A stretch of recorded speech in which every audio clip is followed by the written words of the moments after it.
Everyone, I hope so आप अच्छे होंगे, अपनी प्रिपरेशन में लगे होंगे। बहुत सारे बच्चे मुझे कमेंट्स कर रहे थे कि मैम क्लासेस स्टार्ट कर दीजिए। क्लासेस स्टार्ट हो चुकी है। आपके लिए मैंने अलग से प्लेलिस्ट बना दी है, तो प्लेलिस्ट में जाकर आप हर एक क्लासेस को देख सकते हैं। उसका लिंक भी मैं डिस्क्रिप्शन में दे दूँगी, वहाँ पे जाकर भी आप अपनी क्लासेस देख सकते हैं। आज हम जो करने जा रहे हैं वो SST के जो है फैक्टर और मल्टीपल्स वाले क्वेश्चन, यानी गुणनखंड और गुणज कैसे सॉल्व करते हैं, उससे रिलेटेड टॉपिक है।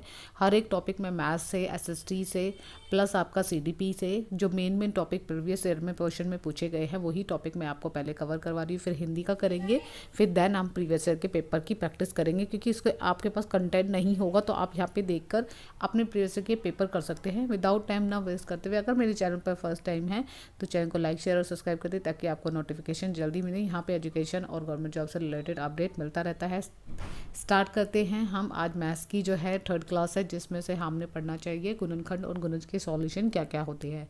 पढ़ते हैं। गुणनखंड क्या होता है? किसी भी संख्या का गुणनखंड उसका पूरा पूरा विभाजक होता है। जब पूरी तरह से भाग हो जाता है गुणनखंड, तब हम उसे फैक्टर कहते हैं। तो इस तरीके से क्वेश्चन आपसे पूछे भी जाते हैं, हम प्रैक्टिस भी करेंगे। तो यहाँ पे क्वेश्चन का भी बता देती है कि किसी भी गुणनखंड का गुणनखंड उसका पूरा पूरा भाजक होता है। हिंदी में समझिए। गुणज क्या होता है कि एक संख्या अपने ही गुणनखंड की गुणज होती है। जैसे फॉर एग्जाम्पल हम गुणज को कैसे करते हैं, फैक्टर और गुणज दोनों गुणनखंड का दोनों का बनाती है। यहाँ पे गुणनखंड का देखते हैं। 4 का बनाना है तो 4 का कैसे बनाए, 4 का अगर हमें फैक्टर बनाने हैं, यानी फैक्टर बनाने हैं तो उसके लिए हमें क्या करना चाहिए। फैक्टर बनाने के लिए हमें 2 को कि 1 मल्टीप्लाई 1 की टेबल में भी आता है 2 मल्टीप्लाई, यानी 2 मल्टीप्लाई 2 करेंगे तो फिर यहाँ पे 4 मल्टीप्लाई 1, तो इसके फैक्टर कितने बने 1 2 4, ये गुणज हो गए। तो इस तरीके से हमें क्वेश्चन दिया गया है। Factor to factor multiply equals to, ये फॉर्मूला होता है कि 4 + 4 मल्टीप्लाई फिर 5 20 आंसर आता है। प्रत्येक संख्या स्वयं अपना एक गुणनखंड होती है, मतलब अपने आप में ही एक गुणनखंड होती है, फैक्टर होती है। एक संख्या को प्रत्येक गुणनखंड उस संख्या का पूर्ण विभाजक होता है। ये आपकी पेडोलॉजी सेक्शन में हेल्प करेंगे, तो आपको पता होना चाहिए। दी गई संख्या का प्रत्येक गुणनखंड उस संख्या से छोटा या उसके बराबर हो सकता है। आगे देखिए, ये कह रहे हैं कि एक दी गई संख्या के गुणनखंड यानी फैक्टर की संख्या परिमित होते इन्फिनिटिव होती है। आगे कह रहे हैं संख्या का प्रत्येक गुणज जो होता है, जो हमारा मल्टीपल होता है, वह एक संख्या से बड़ा या उसके बराबर भी होता है। दी गई संख्या के गुणजों की संख्या अपरिमित होती है, इन्फिनिटी होती है, यानी प्रत्येक संख्या का स्वयं का एक गुणज होता है। अब इससे क्वेश्चन भी सॉल्व करेंगे। संपूर्ण संख्या या परफेक्ट नंबर क्या होता है? वह संख्या जिसके द्वारा गुणनखंड जो होते हैं, जो हमारे फैक्टर होते हैं, उसका योग उस संख्या का 2 से गुना हो जाता है तो संपूर्ण ही हो जाता है। यानी कि हमारे यहाँ पे आधात कहने का अभिप्राय ये है कि अगर उस फैक्टर का योग हमारा 2 + 2 है तो वो गुणनखंड के रूप में भी हो जाता है, वो संपूर्ण रूप से प्रयोग होता है। जैसे फॉर एग्जांपल 6 के गुणनखंड कितने बनेंगे, तो 6 के गुणनखंड बनाने के लिए कह रहे हैं कि 1 2 के टेबल में भी आता है, 3 की में भी आता है, 6, यानी ये तीनों जिसके गुणनखंड मतलब जिसकी टेबल में आता है वही गुणनखंड होते हैं, यानी वही फैक्टर बनते हैं। इसको अगर हम योग कर दें, जमा कर दें, देखिए योग कर दिया, 2 + 3 कितना हो गए 2, 1 + 3, 3 + 6, 6 और 6 12, यानी कि मल्टीप्लाई करने पर भी 12 आएगा। 2 को 6 से मल्टीप्लाई करेंगे तो भी 12 आएगा। तो ये कहने का अभिप्राय है। आगे देखते हैं। आगे है कि 6 का मल्टीप्लाई 68 का गुणनखंड बनाना है, वही 68 का मल्टीप्लाई करोगे 1 से, फिर 4 से, फिर 3 से, तो यही आंसर आएगा। तो 6 4 4 8 70 ये गुणनखंड होते हैं। प्राइम नंबर क्या होता है? प्राइम नंबर वे नंबर होते हैं जिसे हम हिंदी में अभाज्य संख्या कहते हैं, जो स्वयं यानी एक है, एक के टेबल में आएगा और स्वयं के टेबल में आएगा। प्राइम नंबर के लिए हम यहाँ पे एग्जाम्पल देते हैं। 3 अपने टेबल में आता है, किसी और एक की टेबल में आएगा या अपने खुद की टेबल में या 1 में, 7 की टेबल में या 1 में, 11 की टेबल में, ऐसे कंटिन्यू टेबल में आता है।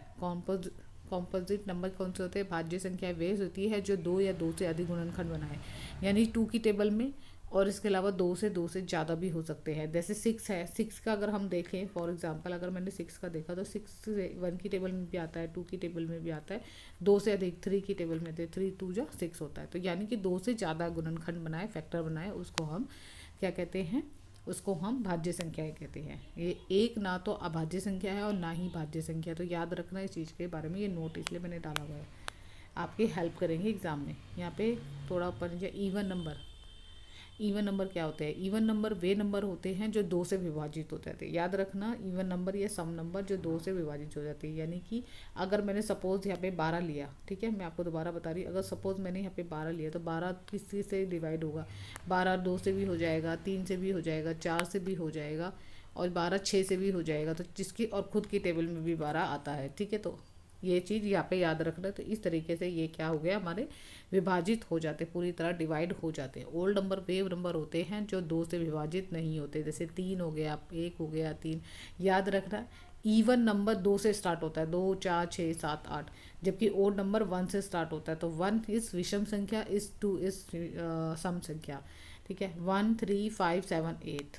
2 is smallest number of prime which is even, यानी जो एक सम संख्या है, जो एक सम संख्या है, ये एक सम संख्या है, स्मॉलेस्ट प्राइम नंबर भी है। यानी 2 के अतिरिक्त सभी अभाज्य संख्याएं विषम विषम होती है। देखिए मैंने 2 के अलावा बता दिया ना, 2 के अलावा, यानी यहाँ पे देखिए 3 5 6 7 8 ये भी विषम संख्याएं हैं। ठीक है, अब आगे तब आती है नहीं। अब कहते हैं कि 2 से विभाज्य संख्या किस कौन कौन सी इकाई पे होता है। अगर जहाँ पे हम 2 पे जब हम फैक्टर बनाएंगे या फिर हम उसका मल्टीपल करेंगे, तो यहाँ पे लास्ट में अगर 0 दे रखा है, 2 फैक्टर में अगर 0 दे रखा है, 2 दे रखा है, 4 दे रखा है, 6 दे रखा है, इकाई के स्थान पे होगा, वो 2 से पूरी तरह से विभाजित होगा। 3 के फैक्टर कौन से होते हैं, विभाज्य कौन से होते हैं, संख्याओं का योग 3 से गुना होना चाहिए, 3 का गुणज होना, 3 का फैक्टर होना चाहिए। अगर मान लो 1 + 2 किया तो 3 आता है, तो यहाँ पे फैक्टर हो जाएगा। इसकी एग्जांपल भी करेंगे, तो पहले इसके बारे में पढ़ लेते हैं। आगे कह रहे हैं 3 का हो गया, ये इसका पेज नहीं है, ये आगे देखते हैं।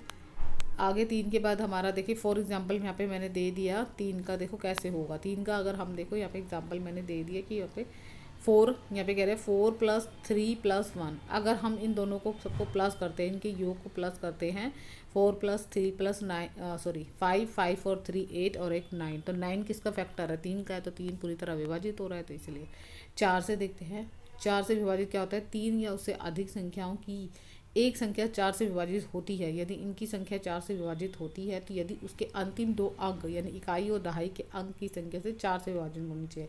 कहने का अभिप्राय ये है कि ये 2 संख्या दे रखी है। ठीक है, अगर ये दोनों संख्याएं इकाई और दहाई की अगर 4 से विभाजित होती है, देखो 4 से हम करके देख लेते हैं। देखिए 4 4 2 जा 8 होता है, 8 में 4 1 बचा कैरी। अब 1 देखिए 4 1 जा 4 4 2 जा 8 4 3 जा 4 से काटेंगे तो यहाँ पे 4 16 आएगा, यहाँ पे 16 ज़्यादा हो जाएगा, तो हम कितने पे काटेंगे, 12 पे काटेंगे, 2 आ जाएगा, 12 का 2 आ जाएगा, फिर ये 18 हो जाएगा। तो इसमें 1 मिनट, 4 4 यानी 4, ये जिसे इसको काट के देखते हैं, इससे पता चल जाएगा आपको।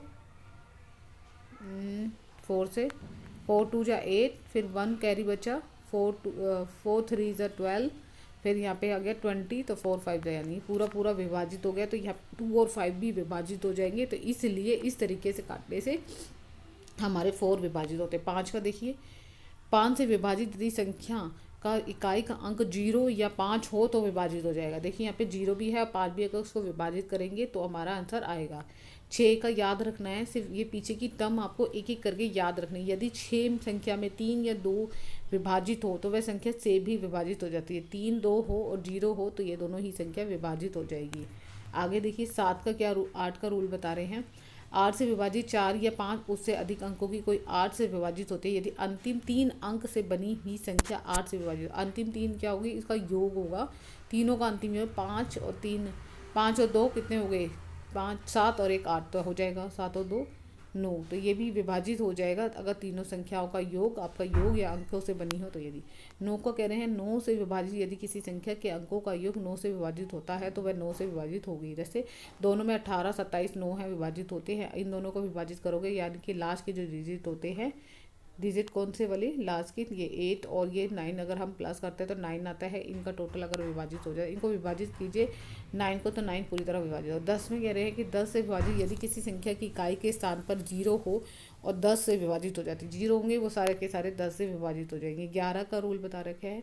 11 में किसी भी संख्या की अगर जाँच करनी है तो राइट से स्थान का योग सम अंकों का योग होगा। देखिए फॉर एग्जाम्पल समझा देती हूँ, 308 है, 3 और राइट। देखिए यहाँ पे पहले क्या बोल रहे हैं कि विषम संख्या हमारी 3 है और सम संख्या का योग, इन दोनों का आपस में पहली और दूसरी संख्या का योग 11 है, तो ये पूरी तरह से विभाजित होगा।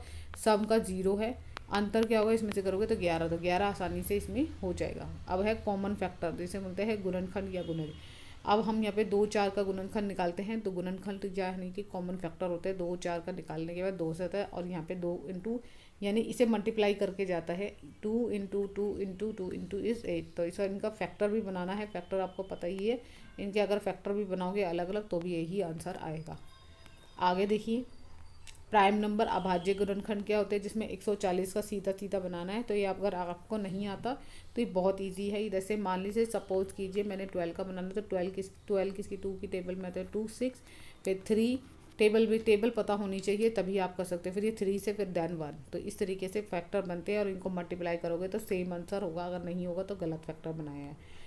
ये आता है हाईएस्ट कॉमन फैक्टर। क्या होता है हाईएस्ट कॉमन फैक्टर में डिफरेंट तरीके से हम फैक्टर निकालते हैं, फिर इसमें से मैच करते हैं कि आपके कौन कौन से फैक्टर बन रहे हैं और फिर देन इसको मल्टीप्लाई करते हैं। जैसे इसमें 2 फैक्टर मतलब हाईएस्ट कॉमन फैक्टर बनाने हैं। तो इनमें से 2 फैक्टर बन गए, ये 2 फैक्टर हो गया, 1 हो गया, 1 2 3 का हो गया, 5 और 10 का कोई फैक्टर ही नहीं बन रहा, कोई और डिजिट नहीं बन रही। इसको मल्टीप्लाई करके निकालोगे तो 4 आंसर आएगा। कॉमन फैक्टर एलसीएम होता है लोएस्ट कॉमन फैक्टर, जिसको होता है लघुत्तम। इसमें 4 अलग अलग करके भी निकाल सकते हैं और इकट्ठा भी निकाल सकते हैं। इसमें कॉमन ढूंढेंगे, उसमें सीधा सीधा जो आपका मल्टीप्लायर में कॉमन बन रहा है एक ही लाइन में, इसमें 1 1 2 इस तरीके से।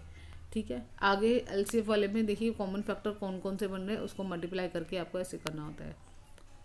अनदर वे कैसे होता है, इनका सबका कॉमन फैक्टर निकाल लो, जो जो कॉमन बन रहा है उसमें से मल्टीप्लाई करके आपको आंसर निकालना है, सेम आएगा। अब ये फार्मूले होते हैं एलसीएफ और एचसीएफ की। Product of first notice is LCM multiply HCF and product of 2 number, यानी दोनों संख्याओं का गुणनफल होना चाहिए। गुणनफल मतलब मल्टीप्लाई। ठीक है, इससे रिलेटेड को प्राइम नंबर क्या होता है सहअभाज्य संख्या, जिसमें एलसीएफ 1 होता है, स्क्वायर एंड स्क्वायर रूट भी होता है। स्क्वायर रूट और रूट का क्या फ़र्क है, स्क्वायर रूट और रूट में यही फ़र्क है कि अगर 9 का जो होगा वो स्क्वायर रूट होगा, 3 का स्क्वायर क्या होगा 3 मल्टीप्लाई 3, तो 3 3 ज़ा 9, तो 9 स्क्वायर रूट होगा। ठीक है, 81। 10 का 15 का 25 स्क्वायर रूट होता है, जो उसके बाद रूट लगा दिया जाता है, वर्गमूल लगा दिया जाता है। जैसे अब मैंने यहाँ पे कहा कि आपको 36 का बनाना है, तो 36 का स्क्वायर रूट क्या होगा, 36 आता है, 6 36 होता है, तो इसका स्क्वायर रूट जो होगा अगर हम इसको मल्टीप्लाई करके देखेंगे तो इसका स्क्वायर रूट 6 निकलेगा। तो इस तरीके से रूट हटाकर 6 निकल जाता है। आपको पता होना चाहिए ये ऐसे भी इस तरीके से भी निकाला जाता है। अगर हमें 36 का जो कॉमन फैक्टर लेते हैं तो 2 2 जा 4 होता है, 3 3 जा 9 होता है, 4 4 जा 16 होता है, 5 5 जा 25 होता है, फिर उसके बाद 6 6 जा 36 होता है, तो 6 6 जा 56, यानी इसका 6 फैक्टर बनेगा। तो ये राइट आंसर इज दिस। आपको वे पता होना चाहिए। फिर है method of finding square root का भी अलग से मेथड बनाया जा सकता है। इस तरीके से फैक्टर निकाल के कॉमन फैक्टर को अलग करके आपका आंसर भी आ जाता है, जिसमें आपको डेट इज 8 इज। ठीक है, और इस तरीके के क्वेश्चन आपके प्रैक्टिस करने के लिए मैं ज़रूर आपको दूंगी, ताकि आप उससे प्रैक्टिस कर सके। स्क्वायर रूट से भी करेंगे, एलसीएफ से भी करेंगे। बहुत सारे बच्चों को नहीं मालूम होता कि किस तरीके से हम इसकी बनाए। नेक्स्ट क्लास में हम इसकी रिलेटेड क्वेश्चन प्लस प्रैक्टिस करेंगे कि कौन कौन से क्वेश्चन हैं, क्योंकि हमें करना क्वेश्चन बहुत ज़रूरी है। अगर हम प्रैक्टिस नहीं करेंगे तो हमें पता नहीं चलेगा मैथ्स में कि किस तरीके से एग्जामिनर हमसे क्वेश्चन पूछ रहा है। ये तो सिर्फ एक तरीका बताया था कि इसमें किस तरीके से क्वेश्चन आते हैं। इससे रिलेटेड हम क्वेश्चन भी करेंगे। नेक्स्ट क्लास में आपको पक्का ही मैं इससे रिलेटेड क्वेश्चन कराऊंगी। देन मिलते हैं नेक्स्ट क्लास में। Bye bye. अगर ये वीडियो अच्छी लगी तो ज़्यादा से ज़्यादा लोगों को शेयर कीजिए। Bye bye, take care, thank you so much.